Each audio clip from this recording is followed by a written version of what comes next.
Hey, what's up guys? This video is going to be a little different from my previous videos in that it's not going to be animated or ASMR, but this is called a quick draw or a speed paint. Basically, I'm going to be telling you a bit of a story as a drawing that I did gets sped up in the background. So this is my submission to the fan art contest for Brawl Stars that took place in January of 2019. It took about 8 hours to make, and I like how it turned out. It didn't win though, but I still like it, even if Supercell doesn't. But anyways, so the story that I'm going to be telling you is why I went to school for engineering and why I eventually stopped. So this whole thing starts in 7th grade. This was the last year that I actually took an art class, and it was a good experience. Nothing was wrong with it. That's not why it was the last year that I took an art class. It was that I ended up moving to Hawaii the next year in 8th grade, and I took a kinematics course or something like that. It was a introduction to physics and other things. So we built model rockets and stuff like that. It was a lot of fun. But also at the same time I was playing Minecraft and Little Big Planet, which both of those games have little engineering mechanics, and that's the things that I really enjoyed doing. Just a little side note, this was way back in pre-alpha of Minecraft, guys.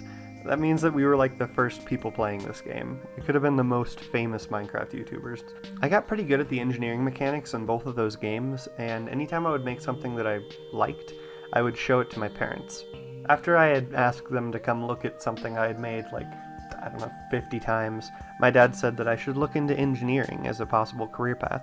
And so I did. I took an engineering class in 9th grade, in which I was introduced to the different fields of engineering, and I decided that I wanted to become an electrical engineer. This was because I was really into computers and consoles and other electronic, and I thought it'd be cool to develop my own technology and be able to sell it. If I wanted something to exist as an engineer, at least as an electrical engineer, I felt that I could just make it. From then on out, I was very focused on taking technical electives. Anything that had to do with a computer, I was going to take. And anything that was artistic, I knew it was going to be fun, but I felt like it wasn't going to get me anywhere, it wasn't going to help me out. So I prevented myself from taking any art classes. I did, however, take a few computer design courses like digital design and 3D modeling, which were basically art classes, and I loved them. In those courses I got to make a poster, and I got to build a spaceship. I got to create things that were a lot of fun to make. My teacher saw that I enjoyed it and saw that I was pretty good at it, so he suggested that I look into that as a possible career choice. But I had already told people that I was going to become an engineer a couple years earlier, so I can't change my mind. I eventually got into university for electrical engineering, and I felt that I was well on my way to becoming the next Tony Stark. But then something started happening. My brother introduced me to a couple of art YouTube channels, and one of my friends in the engineering college with me dropped out for digital design. After that, I started drawing more. During spring break one year, I went to go see my grandpa in Illinois, and I did some drawing. My grandpa's girlfriend, who is an artist, commented on what I was doing and suggested that I pursue art, that I was good at it, and that I had an artistic eye. After that trip, I got a cheap Wacom Intuos Art Pad tablet and started doing some digital art in a program called GIMP.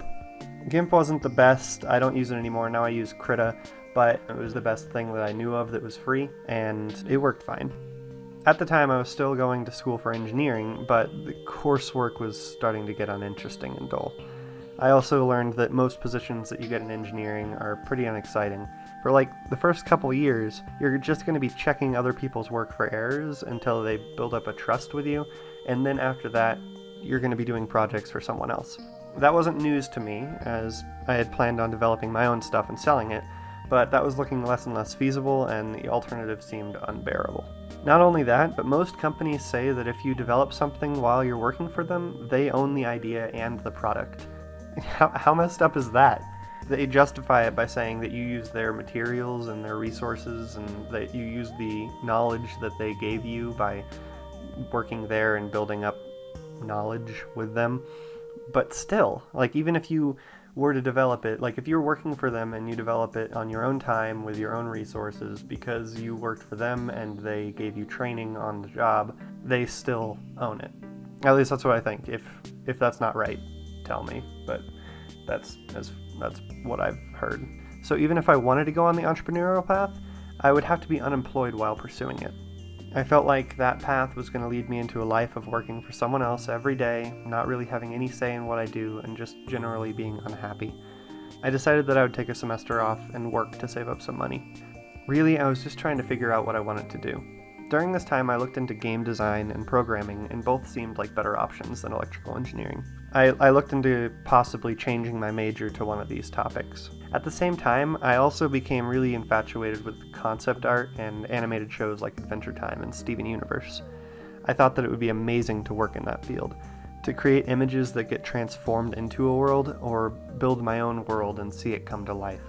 But I still had the mindset of no one ever succeeds in those fields. No one can ever get a job in the arts. Why would anyone ever choose me over anyone else? Those thoughts kind of shut me down artistically for a while, and I ended up moving to Colorado with my family fairly recently and started studying programming.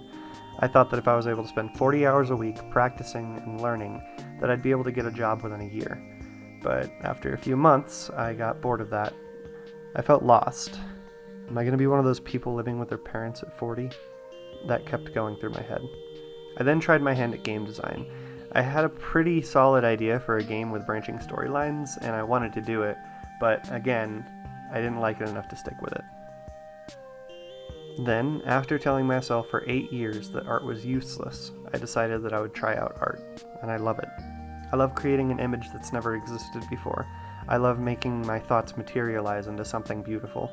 I love being able to learn and grow and see noticeable improvement in my work. And I'm hoping someday, maybe, that I can have my own animated show and get commissioned.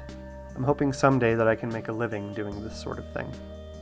Alright, to summarize, for a majority of my life, I thought that art was useless. That if you're going to study something, you should study something that actually helps people. But I've just recently come to the realization that art does help people. Anytime I was feeling bad, I could watch a movie or a show, I could play a video game to take my mind off of it, I could draw something or play some music to express my feelings. And that's what art does. Art helps us communicate our feelings and ideas in an extremely efficient way. I mean, how often do you see a PowerPoint presentation in an advertisement, or like a flowchart in a logo? Anything that's noticeable by the public, it has to have an artist behind it, because otherwise it wouldn't be seen, it wouldn't be noticed. Art touches us at an emotional level, in a way that no other medium can. That's why music, movies, and other forms of art are so popular, because without it, life wouldn't be nice. It would just be work until you eventually died, and I think that one of the most noble things that you can do is to make life actually fun for others, while at the same time enjoying it yourself. If you want to pursue art as a career but feel the way that I did, I know it's scary. I know the feeling of, what if I don't make it? What if I work really hard and no one appreciates what I do? What if I can't get a job? I'm having all of those feelings right now as I'm saying this, but I also know that if I don't pursue it, I'm going to regret it a lot. It's better to have tried and failed than to never have tried at all. And hey, if you do succeed, then you have a wonderful life doing what you love. And if you don't, but you still love creating, then you still improve your craft and are left knowing that you tried to do what you wanted to do. That you didn't cave and get some desk job that you would have hated. There are so many people out there that have spent 30 or more years doing something that they really don't enjoy purely because it's stable. People that if given the chance would try again, but feel like it's too late.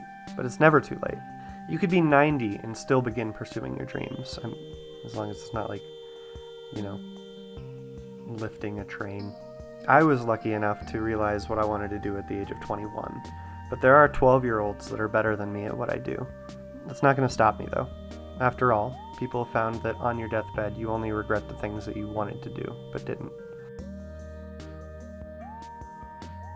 Alright, I hope you enjoyed this video. Thanks for watching, and have a wonderful rest of your day. And in my 8th grade year, I took a course in